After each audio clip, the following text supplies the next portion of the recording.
Alô, alô, alô! Está começando mais uma edição do podcast de Terror é o Osso de Gente Morta. Como sempre, Maxon Lima de um lado, Rômulo Mata do outro lado. Estamos aqui, né? Mais uma semana trazendo o melhor do terror para vocês. É tudo ponto de vista, né? O melhor do pior, ou o pior do melhor. Ou tá tudo certo pra dar errado, ou tá tudo errado pra dar certo. Eu acho que esse programa tá bem servido, honestamente. Ah, tem bastante coisa boa. E é sempre melhor ainda quando a gente começa com produção nacional. Com certeza. Eu tive o privilégio de assistir no cinema Enterre Seus Mortos, um filme de terror que demorou pra estrear, porque ele já tava rodando em festivais há um tempo. E eu tava bastante ansioso. Então eu tava de férias, almocei, tomei um cafezinho, fui ao cinema. Infelizmente só tinha eu na sala. E eu ganhei, Rômulo, uma figurinha do filme, cara. Você mostrou pra mim numa live que a gente tava fazendo. Você mostrou antes da gente começar a live. Achei muito da hora. Fiquei emocionado, um cartão colecionável do filme, como se fosse um mini pôster, eu achei demais. Vou guardar com muito carinho, porque eu gostei bastante de Enterre Seus Mortos, não conheci o livro. Esse livro é de uma escritora já muito famosa, que é a Ana Paula Maia, e o Marco Dutra, que também dirige esse filme, ele roteirizou esse livro. E o Marco Dutra é um muito querido aqui do nosso podcast, do canal Mais Que Horror. Me considero fã desse cara desde que eu vi na cabine de imprensa e depois na Junket o Quando Eu Era Vivo, de uns 10 anos atrás mais. Maravilhoso, eu amo esse filme. Mas especialmente por conta do trabalho que ele fez junto com a Juliana Rojas em As Boas Maneiras, que é um dos meus filmes favoritos de terror nacional que tem, de todos os tempos. Eu tava vendo uma entrevista dele falando os 4 filmes que ele mais gosta na vida, assim, e por incrível que pareça, um é Apertem os Cintos do Piloto Sumiu, você acredita? Ele ama esse filme. Eu vi também, eu também vi esse vídeo, que o Selton Mello também diz, né, os filmes dele, que o Selton Mello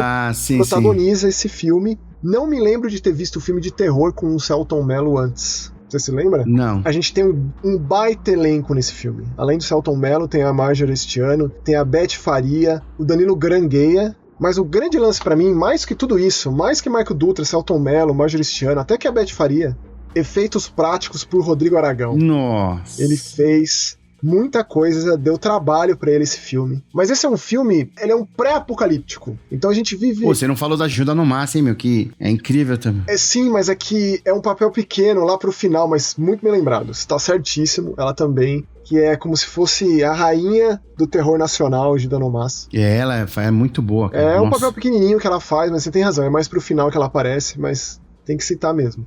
Esse é um filme muito curioso, muito excepcionalmente esquisito, e já vou começar com uma crítica que é, não sei se foi problema do cinema que eu assisti, ou se foi problema meu mesmo, mas a princípio eu não consegui entender o que estava sendo dito nas cenas iniciais, não entendia, cara. O som direto me falhou ali, e eu fiquei um pouco desesperado, do tipo, meu Deus, será que eu vou conseguir entender o que tá sendo falado nesse filme? E aí depois a coisa foi engrenando, eu fui... Mas juro pra você, Rômulo, a princípio foi um tanto desesperador. Então, assim, é uma cidade típica do interior do Brasil. Sim. Muitos, assim, eu conheço cidade interior de Minas e de São Paulo, então você já identifica muitas das características dessa cidade, por mais que essa realidade seja excepcional, né? Esses personagens vivem, de fato, chuva de pedra no meio do dia, e uma religião profética do fim dos dias surgindo às vésperas desse autoanunciado fim do mundo. Então as pessoas vivem essa realidade. O personagem do Selton Mello é muito curioso porque ele é um cara que recolhe animais mortos da beira de estrada. Esse é o trabalho do cara. E aí ele é um cara muito apático, muito alheio, sabe, muito olhando pro nada, pensando em tudo. Ele é o caladão da cidade? É o caladão da cidade? Tipo isso, mais ou menos. Ele tem uma dificuldade pra se expressar. E amigo dele é o Danilo Grangueia, que faz o Tomás, ele é o Edgar, e o Tomás é um padre. Mas é um padre meio falido, é tudo meio decrépito nesse filme, os personagens são meio decadentes, assim. Você lembra o nome da cidade? Ela tem um nome dentro do filme, é a Balurdes, mas é uma cidade fictícia. Mas ela remete a muito isso, muitos lugares que eu já fui de Minas me lembrou, e você que vive isso intensamente já faz tempo, com certeza identificaria a Balurdes de muitas maneiras. Bom, esse é o cenário, né, de coisas pré-apocalípticas. A gente tá tão acostumado com o pós-apocalíptico que eu achei interessante essa perspectiva. E esse personagem, ele tem, por mais que ele seja tudo isso que eu comentei, ele tem uma relação muito próxima com a personagem da Marjorie Estiano, que chama Annette. Eles se gostam, mas ele tem uma dificuldade para demonstrar isso, e ela tem uma dificuldade para entender isso também. E dentro dessa realidade que coisas começam a se desenvolver, que também estão atreladas a essa religião muito esquisita dessa cidade, e o fato de que a Annette, ela tem muito interesse em fazer parte dessa religião. Porque ela vê nisso uma forma dela conseguir escapar dessa cidade. Ela acha que seria um facilitador para eles dois fugirem desse lugar, que não tem futuro nenhum. Mas, cara, assim... Usar o sistema contra o sistema. Mais ou menos isso. Eu não sei se o próprio Edgar não entende muito bem isso, mas me pareceu o plano da Annette. Mas coisas muito esquisitas vão acontecendo. Toda vez que você fala da Annette, eu penso de chocolate, desculpa. E aí tem, por exemplo, uma procissão na cidade muito bizarra, com os cânticos e com a própria berrante no meio da procissão à noite. Tem a boate da cidade, tem, por exemplo, o sonambulismo do Edgar, e como isso é algo perigoso. A personagem da Beth Faria, a tia Helena, a Annette vive com a tia Helena, né? E ela não vai muito com a cara do Edgar, então é um filme que toma seu tempo para mostrar muito dessas relações interpessoais, para desenvolver esses personagens. E eu fiquei muito investido no filme, por mais que eu tenha tido esses problemas técnicos, digamos. Mas, cara, é um filme que eu fiquei ali até o final, um filme de 2 horas quase de duração, e ele vai constantemente surpreendendo. Eu achei interessante um dos lances que tem nessa história, porque logo no começo, numa da conversa entre o Tomás e o Edgar, se fala sobre um assassino de aluguel chamado Gilson, que é como se fosse uma lenda urbana do lugar. E isso fica em você, assim. E eu vou te falar, esse filme, ele toma caminhos de possessão demoníaca. Ele abraça muitos subgêneros do terror. Caraca. É uma coxa de retalhos de desgraceira esse filme. Nossa, eu tô muito afim de ver, cara. Muito afim mesmo. Constantemente me surpreendendo. Eu gosto muito do Marco Dutra. Eu tive a oportunidade de entrevistar o Marco Dutra, sabia, Romulo? Nossa, você já comentou já, não é? Mas, pô... Na época da Boas Maneiras. É uma honra, né, cara? Pela Vice. Nossa, é louco. Foi por e-mail, né? Por texto, a gente trocou mensagem. Mas eu me lembro muito bem da Junket quando eu era vivo. Tava lá a Sandy, o Antônio Fagundes, ele, tava a Gabriela Almeida, que ela é a roteirista do Quando Eu Era Vivo, né? O Mutarelli tava lá? Tava, é o protagonista, nossa, né? Maravilhoso. Com certeza. Uhum. Eu me lembro mais da ideia de que a gente, enquanto brasileiro, tem uma relação com a Sandy, assim, indelével, não tem como. Eu queria muito a opinião de uma pessoa que não sabe quem é a Sandy a respeito desse filme. Essa, pra mim, é uma coisa que eu gostaria muito de que um dia isso acontecesse. Você tem que mostrar esse filme pra um gringo, mano. A única maneira. É isso, tem que apresentar a única forma. Mas, ó, é legal ver o Marco Dutra aí na atividade, entregando um filme de terror muito autoral, trazendo aí uma galera que é próxima, é uma galera envolvida que tem a veia do terror e tal. Legal ver o Selton Mello, que é um baita ator, um dos grandes atores aqui do nosso cinema, topando fazer um papel desse, um papel esquisitíssimo desse, que com certeza foi um desafio pra ele fazer. Então, assim, saí do cinema bastante pensativo, bastante interessado. Posso dizer que eu saí do cinema e comprei o livro. Imediatamente, comprei, não li ainda, mas já tô com ele aqui. Faz tempo que eu queria um livro da Ana Paula Maia, desde que a gente comentou sobre Desalma, né? Ela é uma das roteiristas de Desalma. Sim. E aí eu fui atrás da carreira dela e vi que ela tem muitos livros, né? Um mais interessante que o outro, cara. Esse aí, põe na lista aí que quando você vier pra cá, você põe na mochila. Cara, só pelas capas, tem um livro dela, da Ana Paula Maia, chamada De Gados e Homens, tem um outro que é pra comprar, que é... Ah, brincadeira com Of Mice and Men, né? Exatamente, e tem um que é uma outra brincadeira, que é Assim na Terra como Embaixo da Terra. Cara, eu compro pela capa e pelo nome, juro pra você. Você tem isso aí na hora de colocar os títulos do programa, né? Essas coisas maravilhindas aí. E é isso, cara, tá na minha lista, Enterre Seus Mortos. Eu quero ver de perto esse cardzinho que você ganhou aí e vamos para o próximo assunto, que é joguinho, né, Max? Jogo é sempre bom, né? Esse jogo se chama Choque. Ele não tem data certa para ser lançada. Diz aqui, primeiro trimestre de 2026. Esse jogo é de uma dupla, 2 desenvolvedores de um país chamado Bahrein, no Oriente Médio. Uhum. E eu fiquei tão interessado na temática, na proposta, que eu não me aguentei, eu joguei a demo. Não é algo que eu tenho muito hábito. A gente nesse jogo joga com um veterano de guerra que perdeu as 2 pernas na guerra e ele tá numa cadeira de rodas. E só isso já me deixou extremamente interessado, porque um jogo de terror com esse protagonismo não existe. Sim. Sem precedentes. Não, e a gente falou de um jogo também que o cara se arrastava no programa passado, né? Você tá com o Endoparasitic na cabeça, né? Exatamente. Então, que esse jogo não sai da minha cabeça, cara. Aquele jogo, basicamente, você é um torso com uma cabeça e um braço, né? Então, você tá sendo mantido vivo por um parasita alienígena. Nesse caso aqui, ele tem um quê realista? Eu vendo aqui na imagem ele se arrastando, cara. É. E por que ele usa uma máscara, Max? Não é máscara, é atadura. Ele tá todo arrebentado, todo remendado. Tá tudo... Então, assim, na demo a gente joga num estacionamento, parece um estacionamento de shopping, assim. E aí tem um ser bizarro te perseguindo. É como se fosse uma cabeça gigante, cheia de fio, cheia de cabo, com os dentes gigantescos, partes... Você sabe que na capinha do filme aqui, no Steam, parece um endomorfo, né? É que é uma cabeça gigante. A hora que aparece... Peraí, você quis dizer xenomorfo? Perdão. eu tô com parasita. Ó, tá vendo? Que eu tô com o jogo na cabeça e vai ficar ruim mesmo. Eu errei e é assim mesmo. Bora. Então, cara, acabar a demo foi bastante desafiador. Eu achei que entregou muita proposta no gameplay.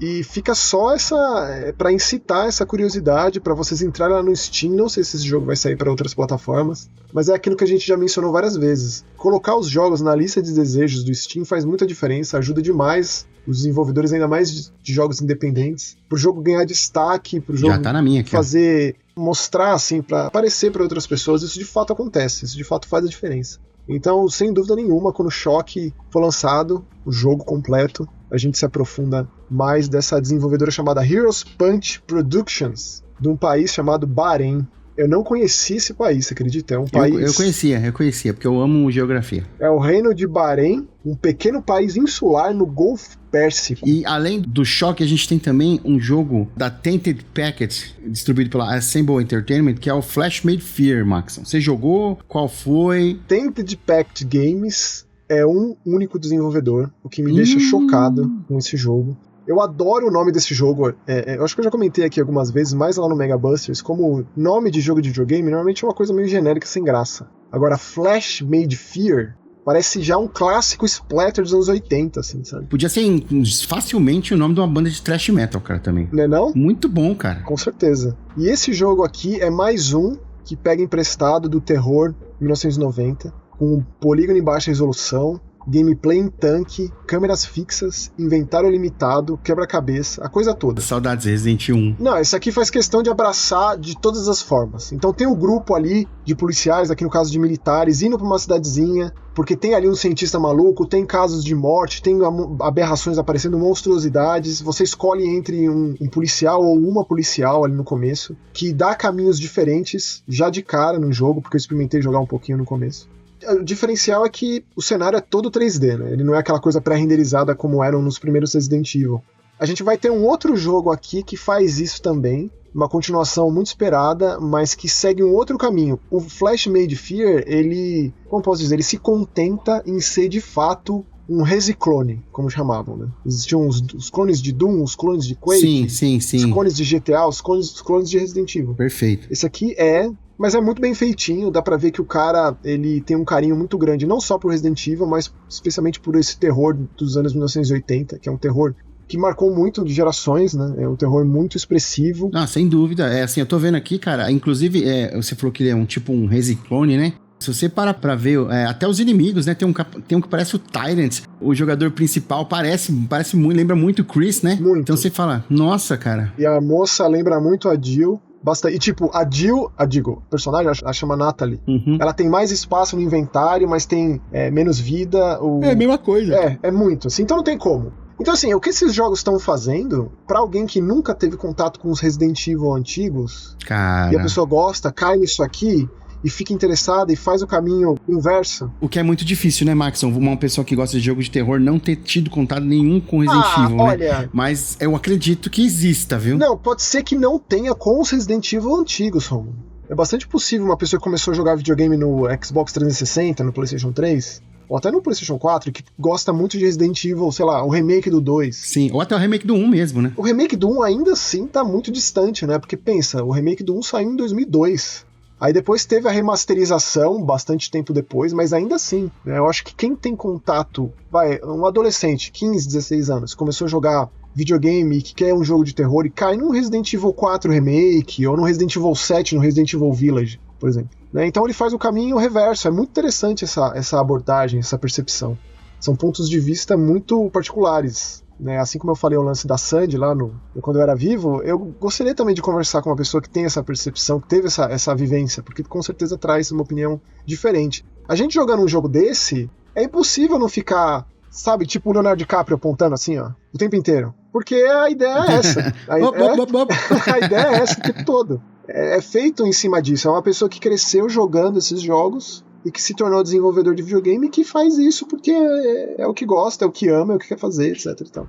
Eu acho que isso tem um viés um tanto quanto complexo até certo ponto, porque eu acho que é muito válido você colocar ali também a sua própria visão, sua própria linha de raciocínio, colocar algo ali mais seu e não ficar ali nessas meras homenagens que até certo ponto fica ali na corda bamba com uma cópia de papel carbono, entendeu? Porque o perigoso de se fazer isso é que as comparações vão se tornando cada vez mais difíceis de não serem feitas. Daí o negócio, que é exatamente o caso desse jogo aqui. Mas quando eu descobri que era feito por um cara só, e esse jogo é dublado, esse jogo, sabe, a trilha sonora, autossintetizadores, todas as críticas elas vão minguando, sabe? Por exemplo, uma das coisas que mais me pegaram nesse jogo, e que eu acho que faz muita diferença, é o posicionamento das câmeras em um jogo de câmera fixa, sabe? Isso faz muita diferença. Às vezes você fica muito perdido, às vezes você deixa passar coisas que, por conta do distanciamento da câmera, não é muito legal.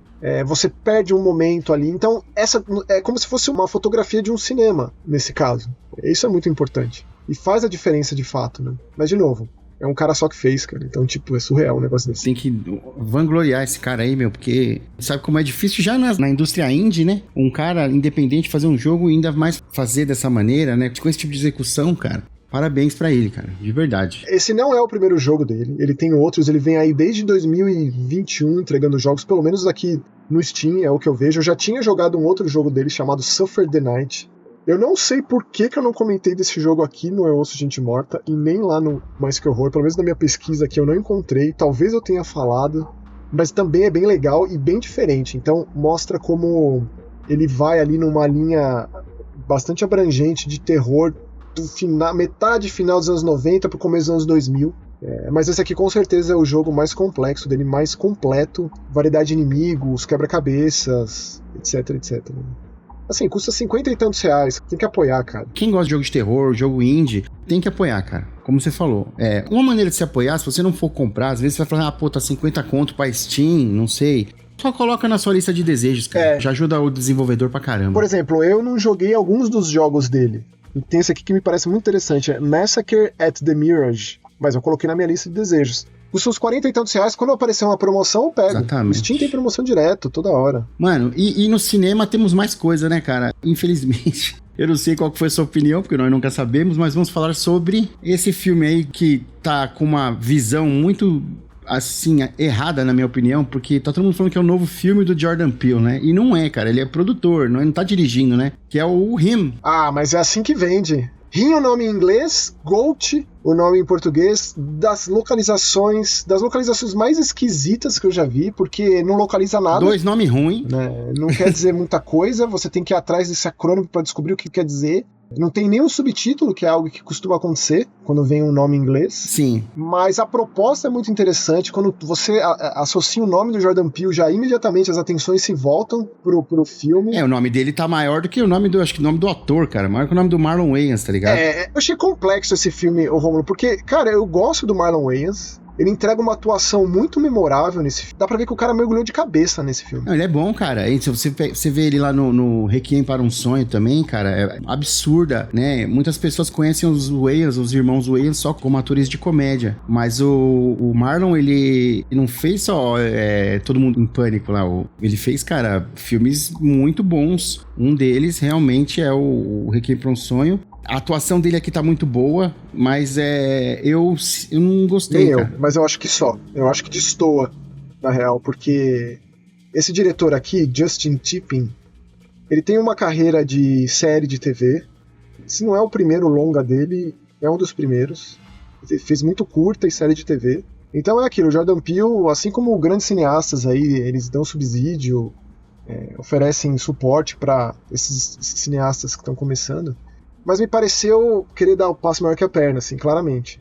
Porque a proposta é muito legal, esse lance do terror, dos esportes, desse mundo da busca pelo corpo perfeito. Fala a sinopse aí, Maxon. A sinopse, o Marlon Wayans, basicamente, ele é o greatest of all time, que é o que significa esse acrônimo, é um dos maiores jogadores de todos os tempos da modalidade do futebol americano. Ele chama Isaiah, e o personagem do Tyreek Withers, que a gente viu ele recentemente no novo Eu Sei O Que Vocês Fizeram no Verão Passado, se chama Cam, mostra ele desde muito pequenininho, acompanhando a carreira desse grande esportista, desse ídolo. Ele é o ídolo dele, né? Assim. Sim, ele quer ser esse cara, o pai incentiva essa criança pra ser esse cara, e a gente tem uma elipse gigantesca dele já sendo esse cara. É tudo muito esquisito o que esse filme faz, assim. Sim. Mas ele, ao mesmo tempo, ele quer ser muito estiloso, ele quer ter uma cenografia, assim, muito diferentona. E eu acho que às vezes funciona, especialmente naquelas sequências que mostra como se fosse uma foto de raio-x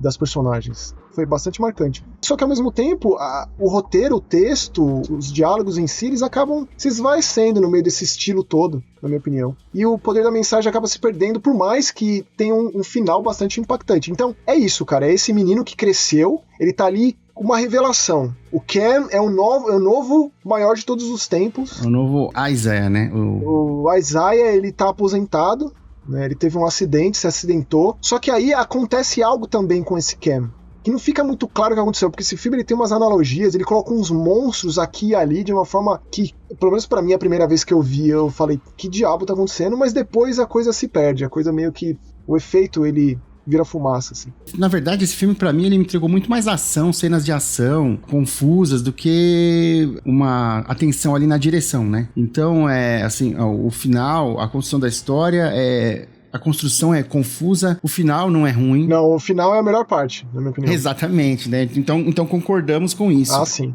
E, na verdade, tem muitos outros filmes que discutem sobre esse tipo de pauta, que é a indústria do entretenimento ali, né? E fala sobre isso, fala sobre sacrifício. A busca pela perfeição, né? A busca pela perfeição, o auto-sacrifício. A gente pode citar, por exemplo, o próprio Substância, cara. Perfect Blue, que é um anime também, dos anos 90, do Satoshi Kon, cara. Também fala sobre isso, que é uma cantora, né?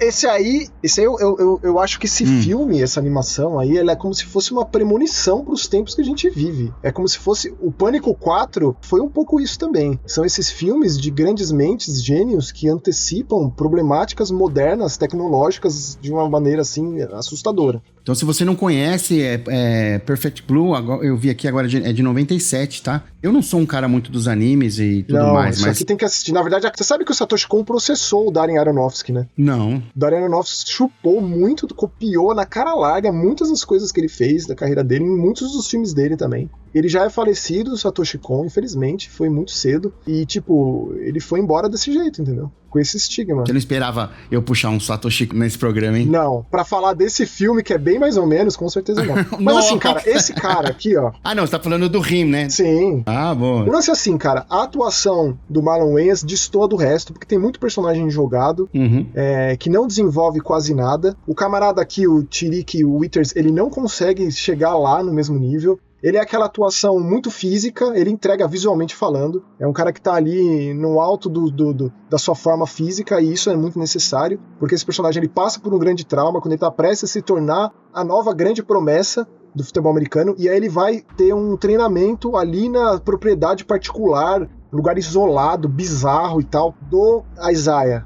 Ele vai pra lá, passar dias lá, e isso é uma coisa que não acontece nunca, assim. Ninguém sabe o que acontece lá, etc, etc. E o filme, ele é isso. E ele leva para um desfecho que tenta culminar com toda essa coisa do entretenimento ao redor do esporte, ao redor da busca, a vida que se entrega por conta disso. Na verdade, a vida que se vive para se chegar lá. E quando você chega lá, como você se mantém lá? A custo do quê?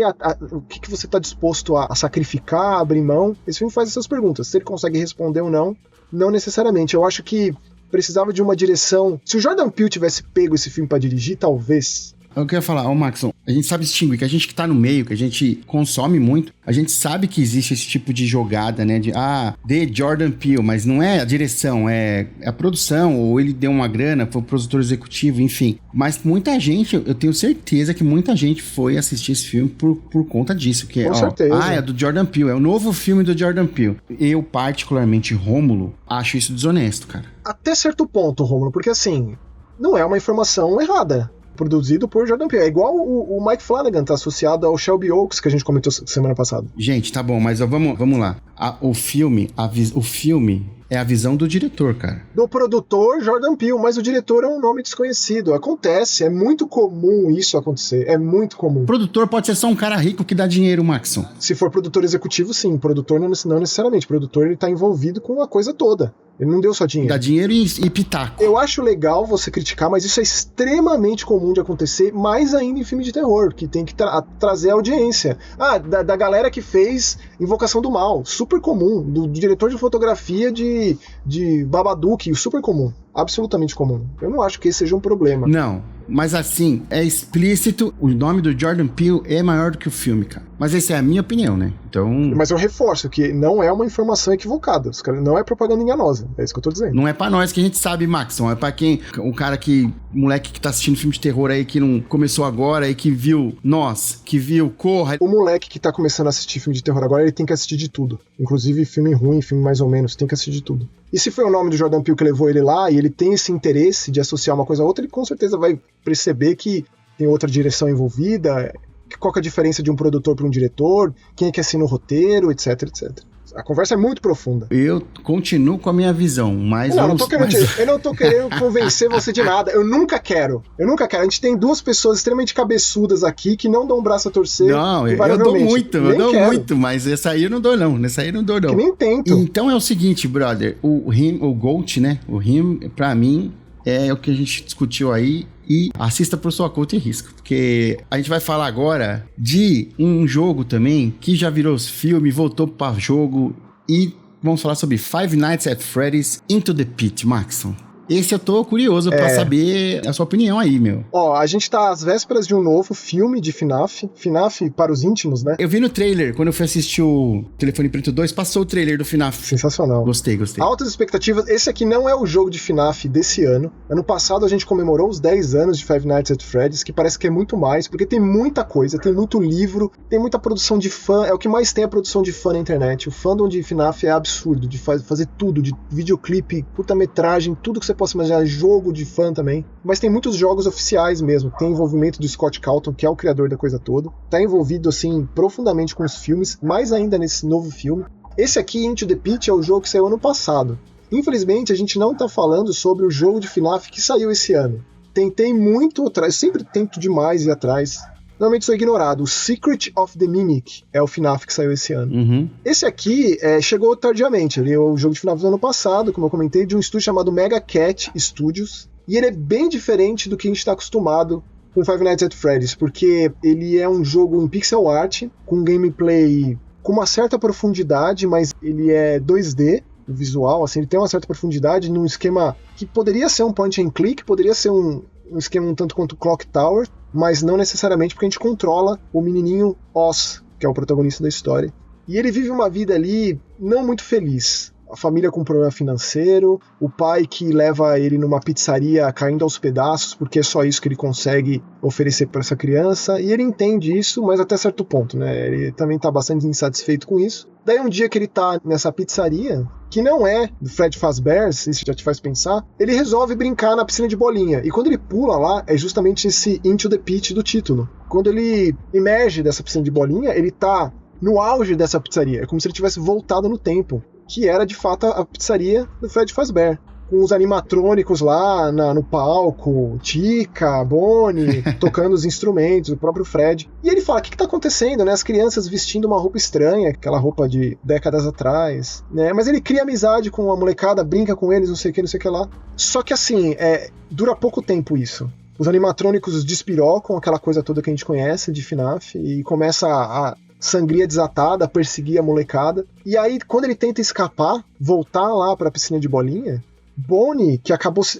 Assim, pra quem se aprofunda em FNAF, sabe muito bem que o coelho é um dos mais críticos, né?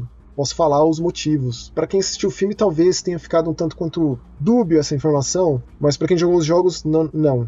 Esse coelho, Bonnie, ele acaba incorporando no pai do menino. Então ele acaba voltando com ele pro futuro. Pro presente, digamos, né? Sim. Futuro com relação ao passado. Através do menino. E aí o jogo passa a ser um jogo de rotina, aí volta o esquema dos 5 dias, que é característico da franquia, só que aqui são de 5 dias e 5 noites, que o menino sabe que o pai dele não é o pai dele, que tá o espírito desse animatrônico assassino ali, mas tem a mãe, que é a enfermeira, que aparece ali conversando e fala, não, você tá maluco, seu pai tá tudo bem e tal. E ele tem a rotina dele de colégio, do bullying que ele sofre no colégio, das salas de aula, e aí depois ele vai atrás de resgatar o pai dele, que ele sabe que tá nesse passado, quando ele mergulha nessa piscina de bolinha e ele volta ali na pizzaria do Fred Fazbear. Então, cara, é muito bom esse jogo, eu colocaria entre os meus favoritos de FNAF. Não esperava que seria tão profundo, tão difícil. Ah, bom, de FNAF, que eu já ia pensar que você já viu aquela seu papo, que é os seus favoritos de todos os tempos. A gente já tá vacinado, hein, meu? Você me respeita, hein? Senão para de gravar esse negócio, já falei. Eu não joguei todos, tem muito jogo de Five Nights at Freddy's. Tem mesmo, cara, essa é uma franquia que eu ia falar, uma franquia que ela entregou muita coisa, cara, muita coisa boa e umas coisas mais ou menos, né? Mas a maioria é boa, assim, eu gosto. O saldo é positivíssimo. Com certeza é. Assim, esse é bastante diferente do formato. Eventualmente aparece de alguma forma o lance das câmeras, eu achei legal como implementou. Eu achei legal os minigames que o jogo tem, porque o menino ele só consegue fugir, e quando ele tá escondido embaixo de uma mesa, por exemplo, é um minigame diferente de quando ele tá escondido num duto de ventilação, que ele tem que ficar afugentando as aranhas que aparecem, com o Bonnie passando na frente. A pixel art é muito bem feita, super detalhada. Maravilhoso, é lindo, o jogo é lindo. É bem detalhado, especialmente as cutscenes maiores, assim, de quando você tá escondido mesmo, que aparece o Bonnie bem de perto, super grotesco. É o coelho amarelo, é outro coelho, o Bonnie é o coelho roxo, da guitarra. Então, por favor. Existe ele também no jogo, mas esse aqui é muito mais presente, tanto que ele tá na capa do jogo, é ele que acaba possuindo o pai do protagonista. Só me corrigindo aí, pelo amor de Deus. De qualquer forma, esse aqui acabou se destacando até mais do que o próprio Fred. Sim. Quando a gente para e pensa que dentro de Dead by Daylight, por exemplo, quem tá lá é o Springtrap, né? De qualquer forma, é isso. É um jogo bem diferente do que a gente tá acostumado com o FNAF. O FNAF tem tido muitos tipos de jogos, abraçado muitos formatos de jogo de terror. Ele que pra mim é o último grande formato original de videogame de terror. Cara, parando pra pensar, é verdade. Mas é isso, disponível em todas as plataformas, com texto em português brasileiro, que me deixou bem feliz, porque tem bastante texto, curiosamente. E enquanto franquia, assim, é algo surreal de se pensar, é das maiores, com certeza. Infelizmente, a gente não vai conseguir falar do filme do FNAF 2 esse ano, mas com certeza a gente vai falar no que vem. Já dá até pra antecipar, Romulo, que nosso primeiro programa de 2026 vai ser o FNAF 2 e Bem-vindos a Derry. É verdade, já vai ter terminado já, né? Confesso pra você, cara, que eu assisti e eu tô, assim, eu ainda não vi. Chocado com essa série. É absurdo de bom. Muito mais do que eu imaginava. Não, para de falar que você tá me colocando expectativa que nem você me colocou no Telefone Preto 2 e não vai dar certo isso aí, não. Foi a única vez que eu fiz isso e já é o suficiente, né? O cara pode acertar 1000 vezes, né, Max? É brincadeira. O cara erra uma, é o cara que errou, né? É só essa que é lembrada. Nossa, cara, me desculpa, cara. Você tem razão. História de uma vida, é. E falando de coelho, de ursinho, tá? Vamos falar de rato agora, né? Exatamente. Esse jogo aqui, Cyber Rats, disponível no Steam. Tô vendo aqui, ó. Caramba, mano, eu já gostei. Tem uns ratos diferentes pra escolher. Os ratos, cada um deve ter uma habilidade. Eu tô maluco? Mais ou menos. Não tem muito esse lance de habilidade, porque o rato, ele muda mais o visual, mas o lance é você coletar 10 pedaços de queijo e ir pra próxima fase. Essencialmente é isso. Gostei, amei já. Pelo que eu pesquisei, esse Outpost Games aqui é um cara só também. Eu nunca tinha jogado um negócio assim. Não é todo dia que a gente vê jogo que a gente controla animais. Então eu já deixo aqui um aviso muito claro. A gente joga com rato de laboratório em labirintos altamente claustrofóbicos e abarrotados de armadilhas de todo tipo, que queima, que trucida, que mutila, que dilacera, e também ratos biônicos que te perseguem e tal. E é muito gráfico, é extremamente cheio de carnificina esse jogo. Então se isso é um problema pra você, eu sugiro manter afastado. Mas esse jogo aqui, em termos de gameplay, de progressão de jogo, ele é extremamente bem feito. Controlar o rato é extremamente prazeroso, por mais que seja um jogo extremamente tenso. Então ele é num formato de roguelike, você tem 3 ratos para escolher a princípio. Eles estão dentro de uns tubos assim. E aí o laboratório é gerado aleatoriamente. E você tem que coletar esses 10 pedaços de queijo para você voltar do ponto da onde você iniciou para ir para a próxima etapa, e cada vez ficando mais difícil, especialmente quando surgem os ratos ciborgues, que ou te dão um tiro, ou tem uma hélice na cabeça e que te dilacera, ou outros ratos que aparecem com umas bombas nas costas. Cara, o negócio vai ficando cada vez mais grotesco, assim. Mas, de novo, é muito bem feito o gameplay do jogo. Isso aí é incontestável. E o lance de que, além de você ter que coletar esses pedaços de queijo, você tem que encontrar amostras de DNA espalhadas pelo labirinto. A azulzinha, se eu não me engano, é para você evoluir o rato. Você tem capacidades, status do rato, né? Tem o lance da visão, do olfato, percepção. Isso aí faz muita diferença. E também tem um DNA que você, com 3 amostras de um DNA que é o amarelinho, você consegue ressuscitar um rato morto. Boa. E ele vem pro seu lado? Não. O rato morto quer dizer que é interessante guardar esse DNA para você ressuscitar esse rato que já tá mais evoluído. Então não gasta com um rato que tá no princípio, assim, um rato iniciante, sabe? Entendi. Por mais que quando você morra, comece tudo de novo. A ideia é até onde você consegue chegar. Você bota a ficha no fliperama na máquina ali até onde você vai. Mas assim, cara, eu vou te falar, muito cheio de particularidade o jogo, é um jogo muito tenso, é um jogo muito de gameplay, ele não tem história nenhuma, né? É só isso que eu comentei mesmo, mas a variedade das armadilhas, dos ratos cibernéticos, como muda as capacidades do rato, né? Não tem a ver com superpoder, né? Pode ser que você pegue um rato cheio de verme, mas é só skin, é só o visual. Você pega consegue pintar o pelinho do rato. Entendi. Então é só estético mesmo, é só... Sim, mas é só a genética que você acha no próprio labirinto pra você evoluir o rato nessa partida que você tá jogando até você morrer, perder todos os ratos e ter que começar de novo. Então a progressão é essa. Mas assim, eu vou te falar, o jogo saiu muito redondo, eu joguei ele saiu faz pouco tempo, foi ali perto do Halloween. Já tava muito bem feito o gameplay, assim, não achei nenhum problema de bug, nada. Ainda mais esses jogos que são muito independentes e que é muito voltado pro gameplay em si, que é uma coisa muito intensa e pede muita precisão, o jogo entrega, cara. Muito fino no gameplay. Mas reforço, ele é extremamente gore. Então se isso pra você é um problema também, chega nem perto de Cyber Rats. Então é isso, cara. Cyber Rats tá módicos R$29,99 na Steam. Que precinho, Tá hein? no precinho, tá bom. A gente vai pro nosso próximo filme de rato, a gente vai passar pra cachorro. Nossa. Que pra mim, o ator desse filme aí tem uma das maiores atuações de todos os tempos. E ele nem é ser humano, cara.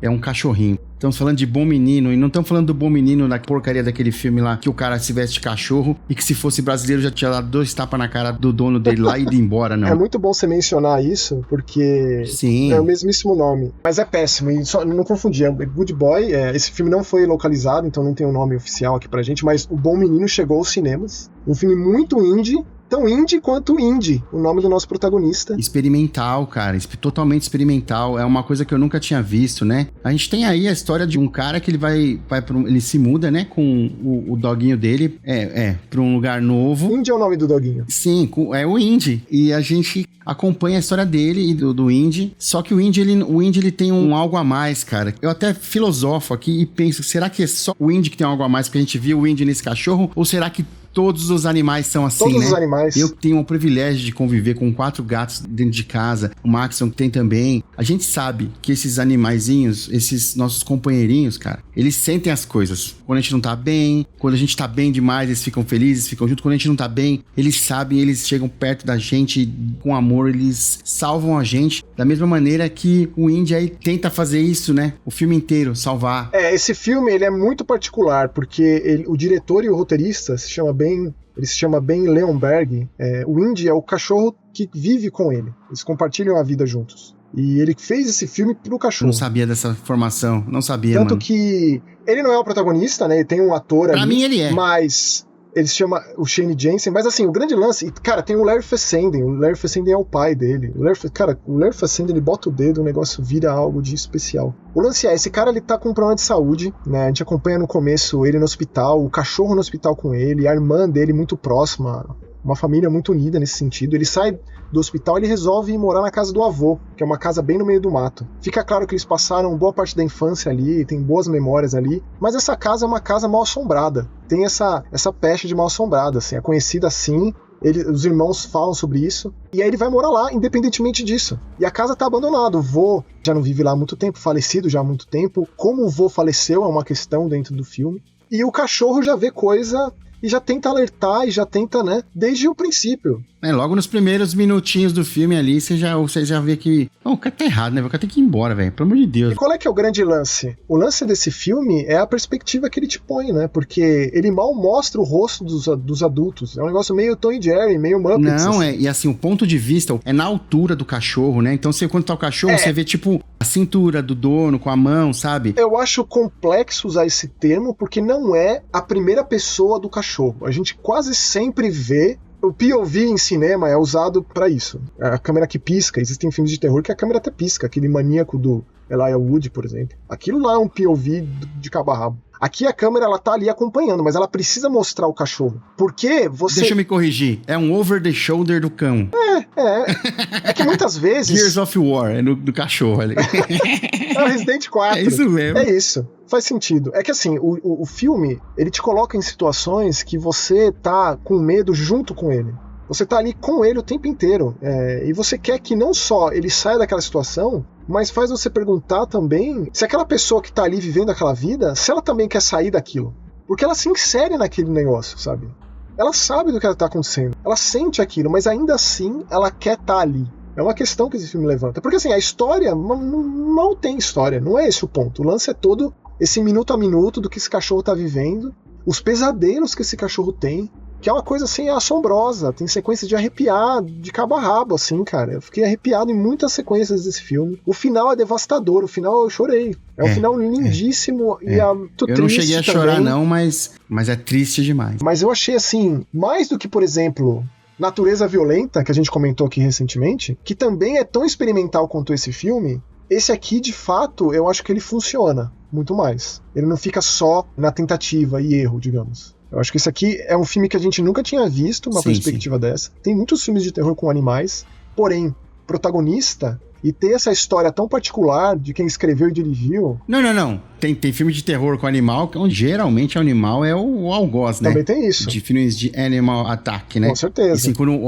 onde esse aqui é o animal, ele é o protagonista. Não, é o grande protagonista. Exatamente. O Indy é o cara, e assim, ele passa por maus bocados nesse filme, e ele entrega uma atuação, como você bem disse, assim, é absurda. Você fica com medo com ele, você teme por ele, você quer estar ali com ele, ajudando de todas as formas. Ou seja, cara, e isso desde o pôster, Romulo, você bate o olho no pôster desse filme e você já fica arrepiado. Porque, de novo, volta pra essa coisa da nossa vivência, de todo mundo que tem um bichinho de estimação, que sabe que essas coisas acontecem. Nunca. O cachorro que late pra parede, o gato que faz fu pro escuro e não tem nada lá, etc, etc.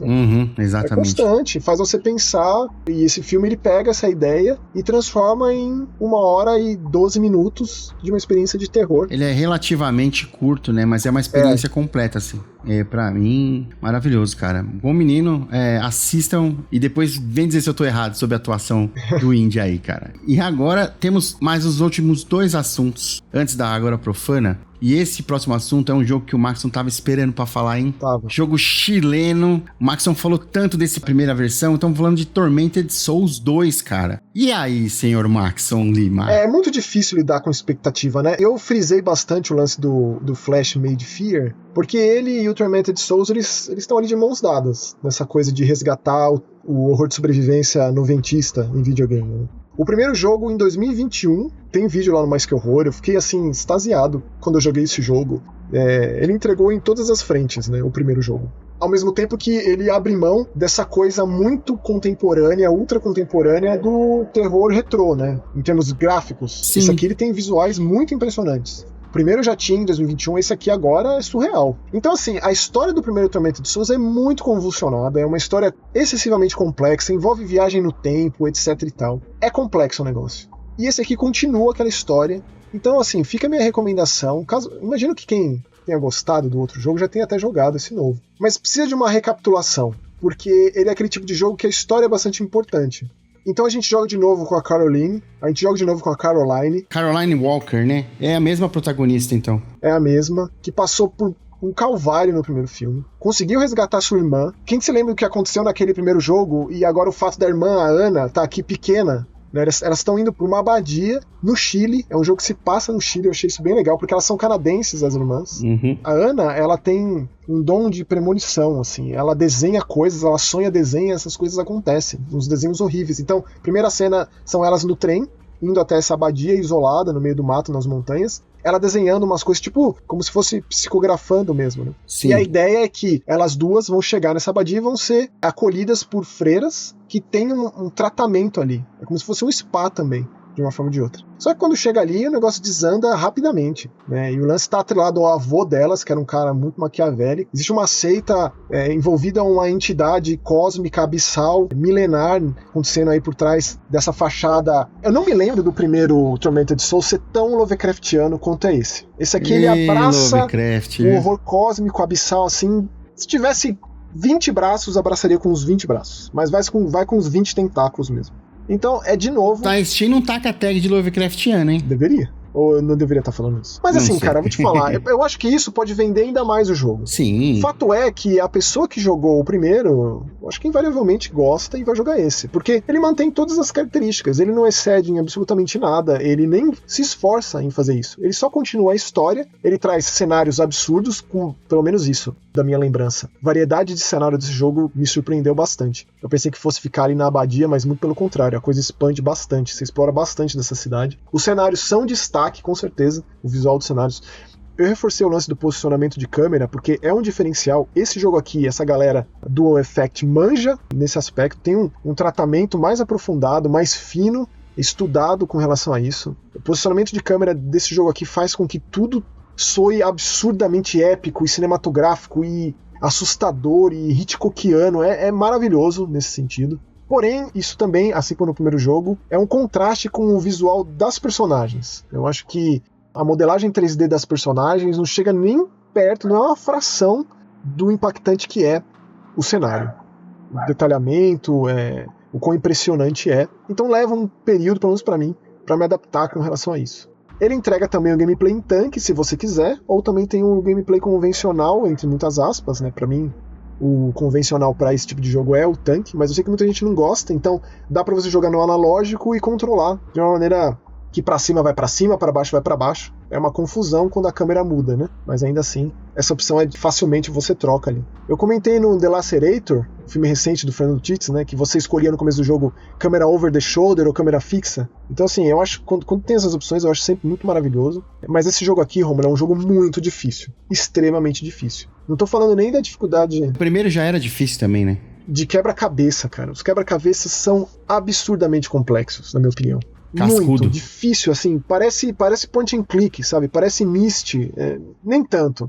Mas é difícil, cara, é difícil, com certeza a minha maior dificuldade em Tormented Souls. Esse aqui eu não lembro de ter ficado tão empacado no primeiro quanto eu fiquei nesse.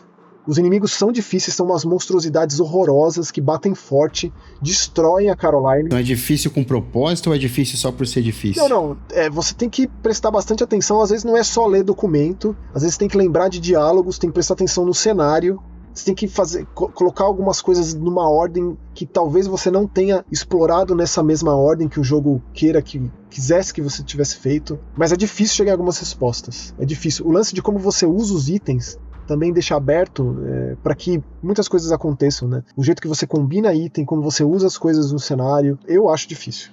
Pode ser que apareça alguém aqui e me contradiga e que ache tranquilo. Sim. Comum. Sempre vai ter um, ter um. Mas a minha opinião é essa. Ó, 100 pila na Steam. Ó, eu tô vendo aqui, ó, que tem um pacote Tormented Souls 2 com o Crow Country, que é um outro jogo excelente de terror que a gente falou aqui recentemente. Boa. Ele tá disponível no PC, PlayStation 5, Xbox Series e texto traduzido para o nosso idioma. A dublagem é só em inglês. Sim. Mas é interessante perceber como essa galera aqui da Dual Effect, eles querem seguir nessa linha de raciocínio. Esse aqui não tira nem põe de tudo que foi entregue no primeiro Tormented Souls. Não, ele põe, né? Porque é melhor, se é melhor ele tá não acho que é melhor. Não, eu acho que ele mantém o mesmo nível em todos os sentidos. Ele só leva a coisa adiante. Mas tá bom. Claro que, né, são anos de evolução técnica, então nesse aspecto excede, especialmente nos cenários, como eu comentei. Eu gosto bastante da trilha sonora, ela vai de órgãos e cravos para algo violoncelos, é uma coisa bastante clássica, assim, funciona muito bem. A história continua bem bagunçada. Esse lance de viagem no tempo é muito complexo, difícil de usar. O primeiro jogo fez isso, esse aqui continua com essa ideia.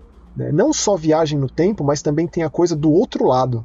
Você jogou o primeiro jogo, né? Como ele abraça bastante Silent Hill também, né? Ele tem essa outra realidade, esse limbo que seja, que a Caroline, uma das capacidades dela, e esse jogo explica o porquê que ela consegue fazer isso eu achei interessante, ela consegue acessar isso. Justamente por isso que essa madre superiora dessa abadia aí tinha tanto interesse nas irmãs Walker, né? E forjou tudo isso aí pra elas irem até lá.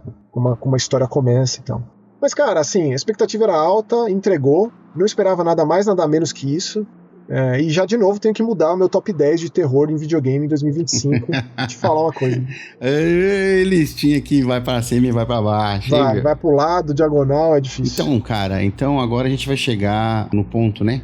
No ápice aí do nosso programa, que a gente vai falar de um filme que a gente tem que agradecer aí, foi distribuído pela Sato Company, né? Exatamente, Sato Company, a gente teve acesso à cabine, o filme ele estreou nos cinemas nacionais essa semana, pra gente é sempre uma alegria gigantesca poder falar Sim. de um filme que acabou de estrear.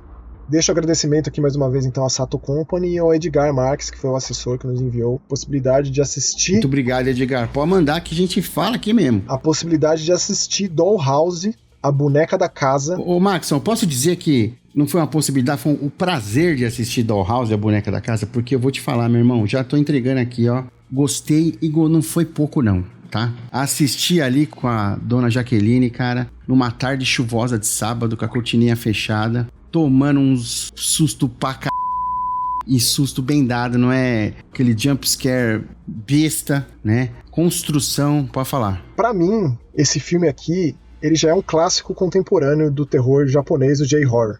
Ele já é. Por isso que eu te amo, cara. Assim, esse filme me fez sentir aquele terror do final dos anos 90 e começo dos anos 2000, com The Ring e João. Com o que a gente sentiu com Chamada, exatamente, mesmo nível, cara. Mesmo nível, porque o que entrega esse filme, e como ele se vende, né, nessa ideia de bebê reborn, e como ele escalona, e onde esse filme vai parar. Aonde ele vai parar, porque assim, pra mim, dentro desse filme tem uns 3 filmes, Maxon, porque vai por um canto, depois vai pelo outro, depois vai pro outro, e você fala, meu Deus do céu, o que tá acontecendo aqui? Não subestime Dollhouse. Não. Talvez pelo pôster, talvez por alguma sinopse em algum lugar. Se você gosta de terror japonês, não vou nem dizer terror asiático, digo J-horror, esse aqui é o novo grande filme de terror japonês. Esse diretor aqui, que também assina o roteiro, Shinobu Yaguchi, esse cara não é do terror. Ele tem uma vasta filmografia, não conhecia esse cineasta, pelo que eu vi é mais comédia, e o cara se meteu se embrenhou no terror e me entregou um negócio desse. E ele pegou o casal de protagonistas são 2 grandes atores. Não, maravilhoso. A gente tem se você pega a filmografia da Masami Nagasawa, ela fez muita coisa de muitos gêneros diferentes, tipo de Godzilla até dramas pesados. E o outro protagonista, que é o Koji Seto, se você pega as coisas que esse cara já fez, ele sim é um cara do terror. Você chegou a ver o que ele já... Que é um casal, né, de protagonistas. O casal e a menininha, né? Esse Koji Seto, ele... As o menininhas. Koji Seto, né? ele já fez 2 filmes da franquia O Chamado. São 2 Sadako, né? O Sadako 3D, o Sadako 3D2. Não são grandes coisas, mas ainda assim ele fez um grande filme da franquia Ju-On, que é o Ju-On Black Ghost. Desconhecido esse filme, infelizmente. Dirigido pela cineasta Maria Sato, que também dirigiu o filme de Fatal Frame. E ele tá nesse Ju-On Black Ghost. Esse filme ele foi dividido em 2. Eles são 2 filmes de 60, 70 minutos, que é o Ju-On Black Ghost e Ju-On White Ghost. Cara, que pena que eles não são tão populares, porque são muito bons. E aí tem esse casal de protagonistas. Ali a gente começa com uma vizinhança muito convidativa, muito feliz e alegre. Tá lá a nossa protagonista, a Yoshi, que vivida pela Masami Nagasawa, com um monte de criança brincando. E aí ela vai comprar quitutes pra molecada, já tomando cuidado pra esconder faca, esconder qualquer coisa perigosa, sai de casa, quando volta não tem mais nenhuma criança ali, as crianças já foram para suas respectivas casas, e cadê a filha dela? Maxon, eu queria até conversar aqui pra gente não dar muito spoiler do que acontece aí, mesmo que seja no começo, porque... Mas não tem como, Rômulo, porque assim, acontece algo de catastrófico na vida dessa mulher, na vida desse casal, a ponto de que a boneca é inserida nessa história. Eles perdem essa criança. E aí ela se torna uma casca, essa mulher. Ela se torna, assim, uma casca vazia. O marido lidar com isso melhor, mas a mãe, ela tá destruída. Mostra ela em rodas de terapia, recebendo ajuda, mas o que de fato ajuda ela é uma boneca, que ela encontra em uma feira de rua. Dentro de uma redoma, assim, cheio daqueles emblemas japoneses, em proteção e tal. Nunca vi um filme de terror japonês, essa japonesa, né, meu? Pelo amor de Deus. Cara, mas assim, Rômulo, do que ela tava, né, e ela vê aquilo, é como se fosse uma cura imediata. A vida dela era um filme de terror, cara. Não tem como piorar. E aí ela leva essa boneca pra casa, corta o cabelo igual era o cabelo da filha, veste.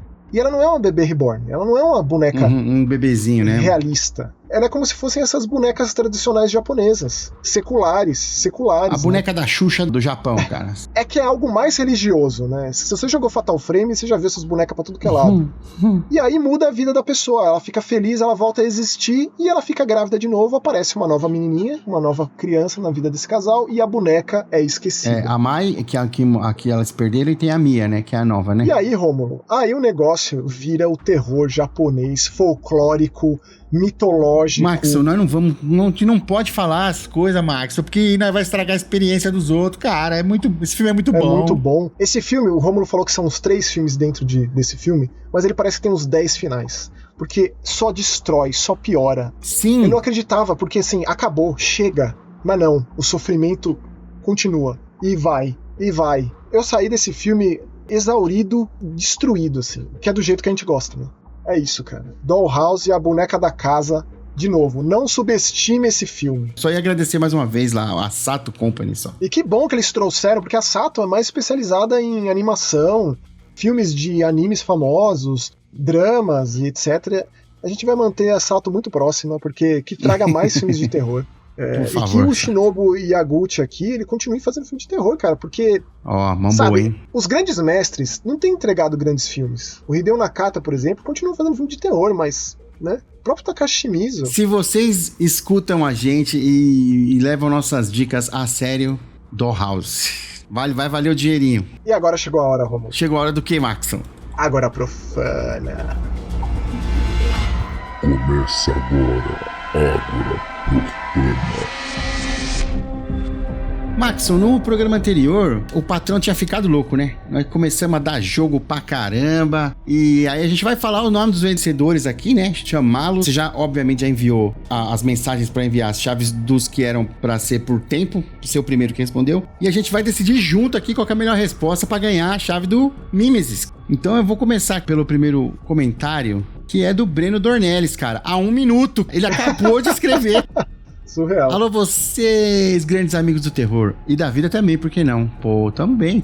Devo comentar um pouco mais sobre os episódios passados, pois tem um tempo que não apareço por aqui. Mas antes, gostaria muito de replicar aqui um comentário do meu sobre o especial de 10 anos Mais Que Horror, pois não posso deixar passar em branco uma data tão importante. Para mim, é incrível poder, de alguma forma, ter feito parte dessa história tão especial. São 10 anos de uma comunidade que foi construída com muita amizade, inteligência, eloquência e amor à causa. O terror ganhou o espaço que merece, sendo analisado, discutido e trazido à superfície por quem ama e entende do assunto. Os amigos estão certos, Maxon. O Mais Que Horror merece e precisa dar o próximo passo rumo à sua profissionalização. O que você faz na internet há mais de 10 anos quebrou a barreira do puro entretenimento e passou a ser uma espécie de bastião, eu sempre uso essa palavra, né, mano? Dessa arte tão marginalizada. Sei que não é fácil, pois a vida não nos espera e não nos abraça quando fazemos algo realmente digno de ser lembrado. O que a gente conversou essa semana, Max? Nossa, Breno, olha, eu fico muito lisonjeado, emocionado, ao mesmo tempo que é difícil ouvir isso, é difícil, qual que é o próximo passo, como que eu posso levar essa coisa adiante, como eu posso fazer jus, né, e seguir entregando dessa maneira. O que eu posso te dizer é muito obrigado. E o que eu posso te dizer também é que a gente tem falado a respeito, a gente tem pensado a respeito do que a gente pode fazer, do que pode funcionar ou do que não pode. Mas a certeza que a gente dá é que a gente vai estar aqui, que a gente vai continuar fazendo. É isso. É isso aí. Sendo quem a gente é, né, Max? Olha lá, e continua. Eu mesmo sou um exemplo disso, pois sonho em também deixar um legado na internet, produzindo conteúdo de qualidade na esperança de ter um retorno merecido. Foi assim com o meu extinto canal Conexão Séries, nascido na base da vontade há mais de 13 anos, seguido pelo Papo de Horror, minha tentativa em também criar um espaço para debater o gênero que tanto amo. Entre tropeços e dificuldades técnicas, esses projetos foram sendo deixados de lado, pois os boletos sempre nos encontram, certo? Pois bem, meus amigos, meus sonhos e planos continuam mais vivos do que nunca, e saber que o Mais Que Horror nunca parou só reacende ainda mais essa vontade de fazer algo verdadeiramente grande acontecer. É muito foda ver que vocês não deixam a ganância subir a cabeça e nunca macularam esse trabalho tão primoroso. É por esse motivo que sei que, apesar dos números, dos cifrões, das parcerias e dos likes tão cobiçados na internet, o Mais Que Horror sempre continuará por pura vontade e amor ao gênero. E é por esse motivo que, se existe algo na internet destinado a crescer, esse algo são vocês. No seu tempo, da maneira que der, sem perder a essência, vamos continuar juntos levando o terror aos 4 cantos do mundo? Nossa, olha o Breno, cara. Ô, Breno. Eu tô arrepiado, irmão. Tô arrepiado. E tô mais arrepiado porque, assim, eu dei um refresh pra ordenar por ordem. A gente lê por ordem do mais recente, né? 1 minuto. E quando eu dei o refresh, não tava. 1 minuto, cara. O seu comentário entrou a exatamente 1 minuto. Então você sabe exatamente o horário que nós gravamos, que nós estamos gravando esse programa, Breno. Obrigado, Breno. Um beijo pra você no seu coração, Breno. Muito obrigado. Ô, Breno, cara. eu ainda quero te conhecer, pra gente sentar, tomar um café e conversar pessoalmente um dia. Seria algo de muito especial. Muito obrigado pelo seu comentário, e que se a gente continua, são comentários assim que nos mantém. E, de novo, a promessa fica, que a gente sempre volta. Obrigado mesmo, viu, Breno? Seguindo aqui com o Marcos Vinícius. Salve, galera! Vocês formam uma dupla sensacional, trazendo uma cultura de terror que abrange os universos. Gosto muito das análises, dicas, tanto dos filmes quanto dos jogos e do ponto de vista de cada um. Sempre bom acompanhar e ouvir o conteúdo de vocês. Maxon, te conheci lá da antiga TV Loading e me amarrei nos seus conteúdos de horror e desde então veio vendo... É jovem, hein? O Marcos é jovem, porque ele fala antiga TV Loading... Antiga é a manchete, meu amigo. É a Tupi. Desde então venho vendo seus conteúdos que são sensacionais. Parabéns pelo grande trabalho feito com grande carinho e amor para todos nós. Aqueles programas de terror de madrugada com aqueles filmes extremamente duvidosos era um prazer assim surreal de se fazer. Para mim era muito especial saber que você estava ali acompanhando. Eu fazia outras coisas ali também que muita gente me conhecia mais por isso, quando eu aparecia nos programas da tarde falando de videogame e tal. Mas o que me pegava mesmo e que era muito particular meu eram os programas de terror que passavam na madrugada. A galera que é nova aqui e tal não sabe, mas você já teve, você tá falando, inclusive, um programa de filme de terror na TV aberta, meu querido, na UHF. Sim, é surreal de maravilhoso, cara. E é isso, cara. É surreal pensar que isso aconteceu. Foram poucos meses, mas nesses poucos meses, pode crer que todo mundo ali se dedicou de corpo e alma para fazer acontecer. E comigo não foi diferente. Mas legal, Marcos, saber que você me conheceu através da Loading e que você veio até aqui e tá aqui com a gente no Mais Que Horror. E por favor, volte mais vezes, converse com a gente nos diversos temas. A gente tem dado uma abusada nesses últimos programas, né? Com muita coisa. Normalmente quando o programa era quinzenal, que a gente tinha bastante coisa, agora já tá sendo semanal faz um tempo, mas a gente tem muita coisa pra falar, né? Esse fim de ano saiu muito filme de terror, muita série, muito jogo, que a gente não quer deixar passar. É isso aí. E aí rola um esforço da nossa parte pra abordar aqui e mais ainda, né? Estender para que a gente possa conversar a respeito aqui nos comentários. Mais uma vez, valeu, viu, Marcos? É isso aí, obrigado, um abração, Marcos. O Vitor Pessoa, o 7V, mandou: o que você acha do Caça-Fantasmas? Qual? O Pete, o Winston, quem? Tô brincando. Do filme, né? O Ghostbusters, do universo dos filmes dos anos 80 e os quadrinhos do universo expandido. Eu amo, pra mim, é um dos meus filmes favoritos dos anos 80 ali, de Caça-Fantasmas, cara. E é isso que eu tenho pra falar. Eu gosto muito do primeiro, não sou muito fã do 2 e não assisti nenhum desses novos. Já tiveram mais 2, né? Ou 3 recentes, eu não assisti. Os novos eu também não vi, mas eu gosto muito. Eu gostava muito do desenho que passava na TV, adorava também, tinha álbum de figurinha, aquele jogo do Atari era uma bagaceira, teve alguns jogos recentes de Ghostbusters muito legais. Tinha do Phantom System, cara, do Nintendinho tinha também, era bom. Eu não gostava desses antigos, mas os jogos recentes de Caça-Fantasmas são excelentes, inclusive tem um que é no formato do Dead by Daylight, né, multiplayer assimétrico, um grupo de pessoas joga com os Caça-Fantasmas, um outro é o Fantasma, é bem legal. Então eu gosto, cara, eu tenho um carinho muito grande pelo filme original lá de trás. É isso aí. Valeu. Ô, Romulo, eu tô percebendo que ninguém quer ganhar os jogos, cara. Não, calma, tá no final ali, ó, tô dando uma bisoiada ali, calma aí, meu, pera aí, né, vai chegar lá, irmão. Não é possível. Então vamos lá, mano, ó, nosso amigo Diego S. Caetano aqui, ó, com sua fotinha do South Park aí. Aqui, ó, salve camaradas, esse programa teve um nível mais que absurdo, direito a citações, a Silverchair, The Poughkeepsie Tapes, bom demais, trazendo um assunto mockumentary à luz, vídeo desses, Strange Harvest, gostei muito. Pesado. Nossa, pesado, dos melhores do ano. Gosto muito desse subgênero, mas acho difícil achar bons filmes do tipo, além do já citado Poughkeepsie e do clássico Lake Mungo. Nossa, esse entende, hein? Diego, você entende, hein, meu? Pra mim, o ápice do formato foi na primeira temporada da série da comédia da Netflix, American Vandal. Você tem outras dicas de filmes desse tipo pra indicar, Maxon? Eu faço uma divisão muito grande entre material encontrado e falso documentário. Pra mim são coisas bem diferentes. Sim. E eu gosto de sempre pensar que Bruxa de Blair é o ápice vindo de Holocausto Canibal, que foi onde a coisa começou de uma forma ou de outra. Eu gosto muito da franquia VHS, que eu imagino que você já tenha assistido, Diego, mas cuidado com quem chama, é um dos que eu acho mais sensacionais, ainda mais que foi um filme todo gravado remotamente na pandemia. Gosto muito de Hack, o Romulo ama Creep, por exemplo.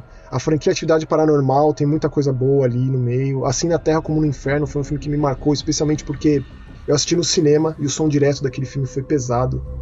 Deadstream é um talvez não tão famoso, mas é recente. Marcas na Maldição. Deadstream é do Uber? Esse do Uber chama Spree, Viagem Sem Limites. Muito bom também. A franquia Hell House, recentemente saiu um novo.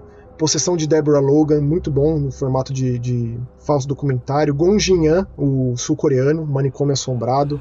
A Medium recente, o Noroi. Noroi é um dos que eu mais gosto, porque eu amo. Assim, se você quer conteúdo desse estilo, cara, só pesquise por Koji Shiraishi. E vai atrás de tudo que você possa encontrar. É o rei. O Koji Shiraishi, tem muito dos filmes dele, tá no YouTube. A grande maioria eu assisti lá. Ele tem uma franquia só de falso documentário sobre criaturas folclóricas japonesas.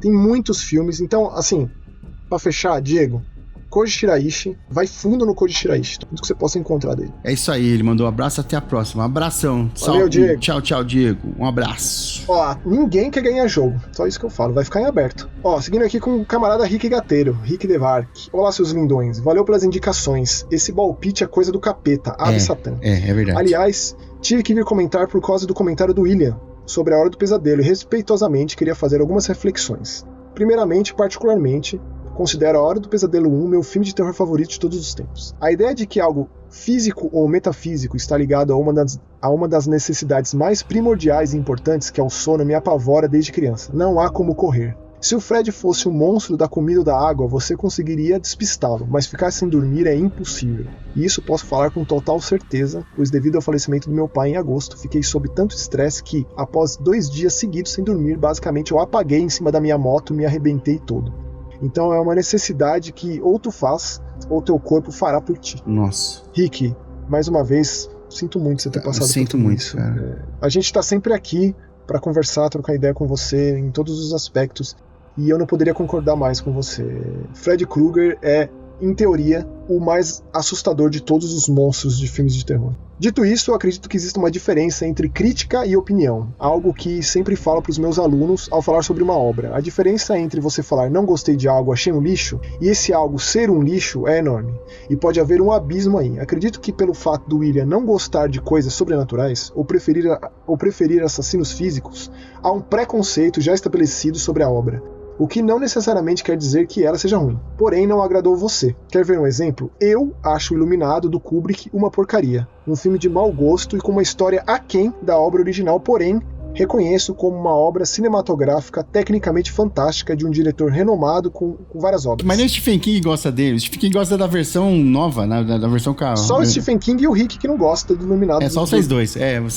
Você e seu parça, o Stephen King, viu, Rick? Continuando o comentário do Rick, acredito que devamos saber fazer essa distinção, pois opinar sobre algo é muito mais fácil que criticar. Enfim, apenas tecendo alguns comentários e acredito que o William devesse assistir o primeiro filme do Wes Craven e tentar entender o subtexto contido na obra. O primeiro filme do Wes Craven é o Aniversário Macabro, Last House on the Left, Rick. Eu não acho que ele deveria assistir esse filme, não. Eu acho que ninguém deveria assistir essa desgraça. Não, eu acho que ele tá falando do primeiro filme do Wes Craven, da Hora do Pesadelo. Não, com certeza. Não, eu tô falando porque eu tô sendo chato só, e muito literal, que é o que eu sei fazer de melhor. Aí, se não gostar, tudo bem, mas pelo menos reconhecer que é um dos maiores filmes já feitos, não só pelo enredo, como pela produção em si. Abraços pra todo mundo. William, 1-2, Freddy's Coming For You. Também, a gente ficou em cima dessa, né, de que deveria ou não assistir. São filmes que, se você gosta de terror, você tem que ver. Daí depois você decide se você gostou ou não gostou. O A Hora do Pesadelo, com certeza, tá entre esses filmes muito seletos. A citar A Hora do Pesadelo, Exorcista, não importa se você gosta de filme de possessão, se você gosta de slash, se você gosta... Esses filmes, se você gosta de terror, Bebê de Rosemary, Tubarão, tem que assistir, tem que ter opinião, é isso. Aí se a sua opinião vai virar crítica, aí outros 500. E com certeza, Rick, tudo que você falou, cara, é isso mesmo. E você é professor, então, obrigado por esse subsídio. Agora eu só vou chamar o Rick de Professor Rick. Excelente. Porque merece meu respeito. Então eu vou fazer uma maluquice aqui, Maxon, porque a gente tem abaixo o Vitor Pessoa, que comentou lá em cima, ele comentou também aqui, ó. Viram que o ator da Hora do Pesadelo ganhou uma estreia na Calçada da Fama? Mano, foi no dia que a gente tava gravando, foi no Halloween, cara. Foi maravilhoso, cara. Acompanha o Robert Englund em tudo que é lugar. Ele é maravilhoso e ele merece, cara. Sim. Ele merece, cara. Na verdade, demorou muito, mas que tenha um reconhecimento em vida, né? É isso aí, a gente viu e a gente concorda que demorou, cara, pra ele ganhar. E o Leite com Sangue, ele mandou um comentário e depois ele mandou as 3 respostas aqui, só que uma das respostas ele falou que ele não tem... Vou confessar que eu já tinha lido, porque eu acompanhei esses últimos dias para poder dar o jogo, né? Sim, claro. E justamente Leite com Sangue respondeu tudo corretamente, mas ele mesmo disse que não tinha as plataformas. O Rômulo vai ler aí direitinho. Então que a gente pode dar, né, pra próxima pessoa que ganhar. Então aqui, ó, o comentário dele, ó: amo o programa, Dou muita risada com a interação de vocês. É isso que nós somos pra você, Leite Consegue? 2 palhaços? Infelizmente não tenho nem PS5 nem PC. Então se conseguir ganhar os jogos, pode repassar para outros camaradas ouvintes. Pra mim, o nome desse programa é Eu Ouço Gente Feliz. Coraçãozinho pra você. Nossa, que Leite lindo. com sangue e coração. Que E coração. Aí, eu respondi esse comentário justamente falando que ainda tá em aberto. Uhum. E eu ganhei mais um coraçãozinho do Leite com Sangue que respondeu corretamente. Então, de novo, no programa passado, a gente deu 3 jogos, na verdade, teria que responder as perguntas lá. E aí ficou em aberto ainda. A única pessoa que de fato respondeu e que ganharia o jogo foi o Matheus Menin6813. Só que eu respondi o cara e eu tô esperando ele me responder de novo pra ter como eu mandar pra ele o jogo.